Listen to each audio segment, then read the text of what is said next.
Hello everyone and welcome to this session. This is the first session of Module 6 in which we discuss some of the global, regional and local issues related to human resources for health. The session is divided into two parts. By the end of the session, you'll be able to discuss some of the local and global differences in the health workforce. In the second part of the presentation, we'll describe and discuss some of the main challenges affecting the health workforce in South Africa particularly. Let's start off with a question.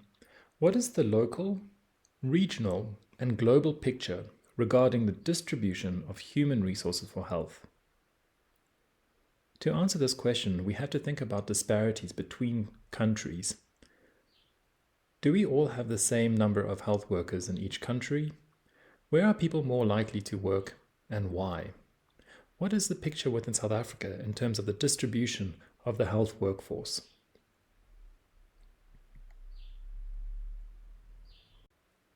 Let's start by discussing some of the global concerns around the shortages of health workers. A useful definition of the health workforce refers to all people who are engaged in the promotion, protection, and improvement of the health of the population. However, we know that different country populations have different health outcomes, and this can be dependent on the burden of disease or on the size of the health workforce. So this definition is intentionally broad. We see that the health services depend critically on the size, the skill, and the commitment of the health workforce.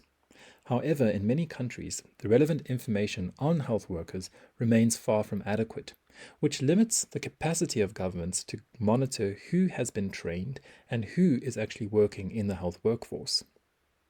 We see that there are differences between countries. For example, there are different health sector reforms within different countries. South Africa is undergoing a discussion around national health insurance in its attempt to move towards universal health coverage.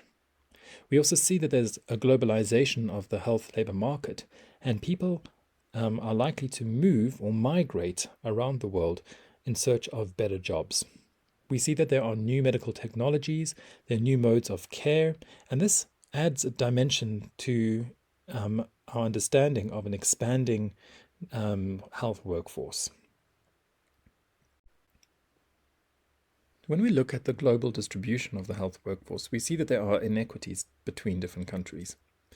So you can see that in this image, where we're looking at the density of health workers, these are doctors, nurses, and midwives per 1,000 population, we can see that there are certain areas where there's a concentration of healthcare workers and other areas where there might be a dearth. South Africa, you can see, compares to many other countries that are not doing too badly in terms of their health workforce. However, when we think about this in terms of burden of disease, we see that there is a huge disparity. In this image, we see the distribution of nurses who are working in the health system at the top. This is compared to the burden of disease related to maternal mortality. Countries that have the highest burden of disease have much fewer healthcare workers, whereas countries who have a much lower burden of disease have far more healthcare workers available to them. We talk about the issue of a critical threshold, the point at which a health service can be undermined by the lack of healthcare workers. So the critical threshold refers to the minimum number of basic healthcare workers needed to manage a population of 10,000. Any country that fits below 23 doctors, nurses, and midwives per 10,000 can be considered part of this critical threshold. There are 57 countries in the world that have critical healthcare worker shortages, most of which are in Africa. So when we think about regional concerns, the differences between the different regions of the world, we can see this picture is reproduced. So on the left-hand side, we can see the global burden of disease in relation to the number of healthcare workers. The dots represent how many healthcare workers, and their axis going up represents the burden of disease. So you can see that Africa and Southeast Asia is much higher up in terms of their burden of disease, but they have a much smaller workforce, whereas the Americas has a huge workforce and a much smaller burden of disease. Within regions, however, there are disparities too. So if we look at the second graph, this is around the distribution of doctors per 10,000 within the population in the African region specifically. You can see that South Africa ranks much, much higher than the region in general. And here we've got a comparison between doctors in South Africa versus doctors in Rwanda. You can see that there are different reasons why South Africa might mirror some of the trends we see in the Americas or in Europe. The size of the health workforce can have a direct bearing on health outcomes.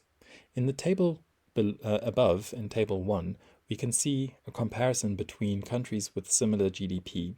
We've got Brazil, Chile, Costa Rica, Colombia, Thailand, and at the end we've got South Africa. We have the distribution or the number of healthcare workers per 10,000 population. You can see that in most of these other countries with similar or high or relatively similar GDP, they have much more doctors than South Africa does. In terms of nurses, South Africa actually has quite a lot of nurses, but compared to Brazil, we actually have half the number. When we look then at the burden of disease, which is measured here in terms of two indicators, infant mortality rate and maternal mortality rate, we can see that there's a huge relationship.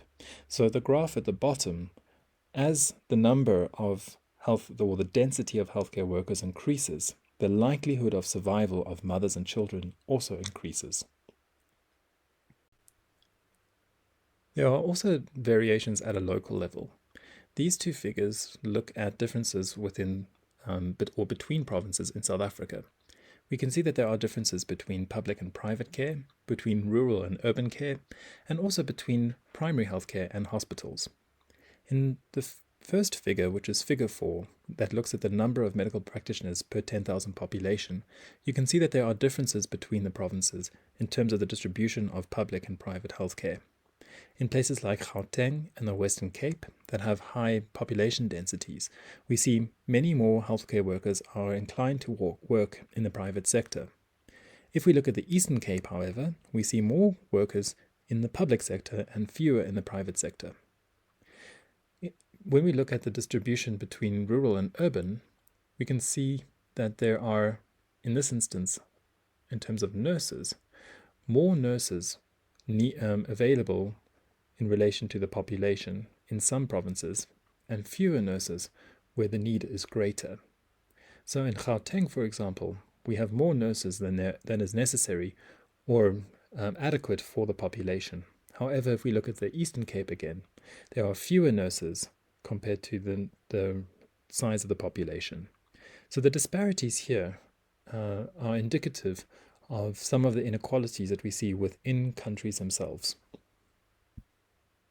The take-home message from this part of the presentation is that there are big disparities in the number and the distribution of healthcare workers at 3 levels: globally, regionally, and locally.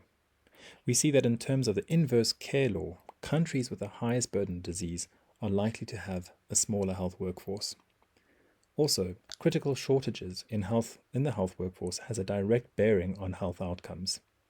Inequities in South Africa in particular can be seen in the unequal distribution of the health workforce between the public and private healthcare sectors, between rural and urban settings, and between primary healthcare and hospital care.